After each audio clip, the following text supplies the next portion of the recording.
জামুগুৰিঘাটৰ চকীঘাটত ছাগলী চোৰৰ সন্ত্ৰাস অব্যাহত।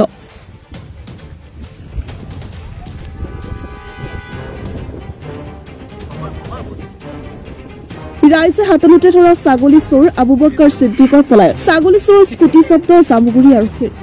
চকীঘাট গোট সমন্বয়ৰক্ষী কমিটিও স্থানীয় ৰাইজে ফাদিল কৰিলে ৰহস্য।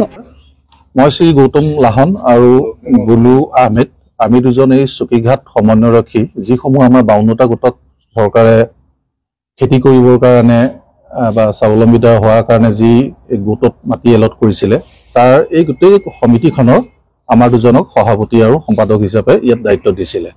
আৰু যোৱা দিনবোৰত আমি দেখিছোঁ আমাৰ যুৱকসকলে ইয়াত খেতি বাতি কৰি আছিলে, কিন্তু অলপ দিনৰ পৰা আমি দেখিবলৈ পাইছোঁ যে এটা অপৰাধী চক্ৰ ইয়াত কাম কৰি আছে।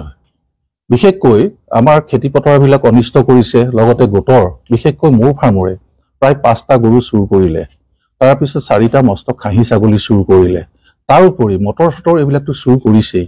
সিদিনাখন খেতি পথাৰতো জুই লগাই দিলে।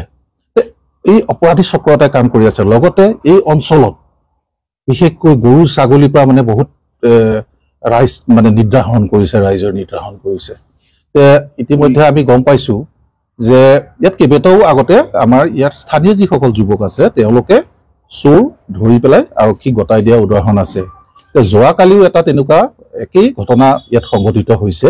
যিজন কিবা বক্কৰ কি আলি নে কি, আবু বক্কৰ আলি, তেওঁ আমি যেতিয়া ইয়াত চকীঘাটত মাটি যেতিয়া আমাক গোটসমূহক চাৰ্কল অফিচাৰে চঞ্জাইছিলেহি, সেইদিনাখনো যিটো ঘটনা ঘটিছিল সেই ঘটনাত তেওঁ তাত আছে, সেই ভিজুৱেল আমাৰ হাতত আছে।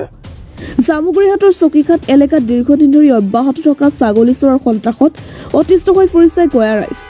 যোৱাকালিও এটা ছাগলী চোৰক চকীঘাট অঞ্চলৰ গটাইমাৰী গাঁৱত JJM ৱাটাৰ ছাপ্লাই চেণ্টাৰ এটা ছাগলী চুৰি কৰি মোনাত ভৰাই স্কুটিৰে পলাবলৈ চেষ্টা কৰোঁতে মহিলা আৰু ৰাইজে হাতলুতে ধৰিবলৈ সক্ষম হয়।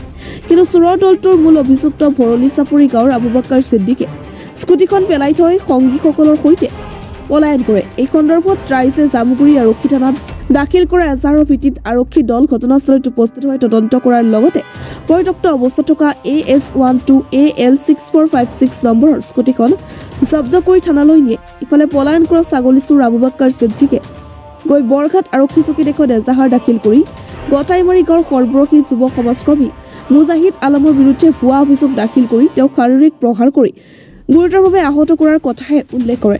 এই অভিযোগ আজি সম্পূৰ্ণৰূপে খণ্ডন কৰি মুজাহিদ আলমে কৈছে সেই সময়ত তেওঁ ঘটনাস্থলীত উপস্থিত নাছিল। পিছত আহি তেওঁ এটা ছাগলী চোৰক মহিলা আৰু ৰাইজে হাতলুতে ধৰি পোহখেৰা দিয়াৰ কথাকে জানিব পাৰে। ছাগলী চোৰ আবুবকৰ সিদ্দিকে পূৰ্বতেও বহুকেইটা অপৰাধমূলক কাৰ্যত আৰক্ষীৰ জালত পৰাৰ অভিযোগ আছে। ইয়াৰ মাজতে চকীঘাট গোট সমন্বয়ৰক্ষী কমিটিৰ সভাপতি বুলু আহমেদ আৰু সম্পাদক গৌতম লাহনেও কৈছে নদুৱা সমষ্টিৰ ভৰলী চাপৰি গাঁৱৰ আবুবকৰ সিদ্দিক নামৰ যুৱকজনে দীৰ্ঘদিন ধৰি অঞ্চলটোত বিভিন্ন অপৰাধ সংঘটিত কৰি অহাৰ অভিযোগ। মোৰ নাম মুজাহিদ আলম। যোৱাকালি মই ঘৰতে আছিলোঁ প্ৰায় 1:30মান বজাত। আমাৰ ঘৰৰ ওচৰতে মানে মহিলা মানুহবিলাকে হাল্লা কৰি আছিলে। মই তেতিয়া ঘৰৰ পৰা ওলাই আহি পেলাই চালোঁ আমাৰ ইয়াত ননকি কটাইমাৰী JJM স্কিমৰ ওচৰত মানে মহিলা মানুহবিলাকে হাল্লা কৰি আছে। তেতিয়া গম পালোঁ যে ছাগলী চোৰ ওলাইছে, স্কুটি লৈ ছাগলী চোৰ এটা আহিছে। তাত ছাগলী মলাত ভৰাই থকা অৱস্থাত মহিলা মানুহখিনিয়ে প্ৰত্যক্ষ কৰি তেওঁক চোৰটোক ধৰিবৰ কাৰণে চেষ্টা কৰাত চোৰটোৱে মানে দৌৰি পলাই যাবলৈ মানে খাৰি যায় আৰু গৈ থাকোঁতে এইটো চেনকেবলৰ ৰাস্তাত পৰি পেলাই দুখ অকণমান মানে ক'ৰবাত ভৰি চৰি দুখ পালে। আৰু তেওঁৰ লগত আৰু 2-4টা গেং, চোৰবিলাকতো গেং ছিষ্টেমতে আহে, 2-4টা মানুহ ফ'ৰ লাইনৰ আশে পাশে মানে টিকেল গুলনি দি থাকে। সিহঁতে কি কৰিলে ফোন কৰাত তাক উঠাই লৈ গুচি গ'ল। চকীঘাট গোট সমন্বয়ৰক্ষী কমিটিৰ সভাপতি সম্পাদক দ্বয় আৰু কয় যে কালি ছাগলী চোৰৰ ঘটনাটো ঢাকি ৰখাৰ স্বাৰ্থতে একাংশ লোকে ৰাজনৈতিক ৰহণ সানি জনসাধাৰণৰ মাজত বিভ্ৰান্তিৰ সৃষ্টি কৰিছে। মই বুলু আহমেদ চকীঘাট গোট সমন্বয়ৰক্ষী সমিতিৰ সভাপতিৰ দায়িত্বত আছোঁ।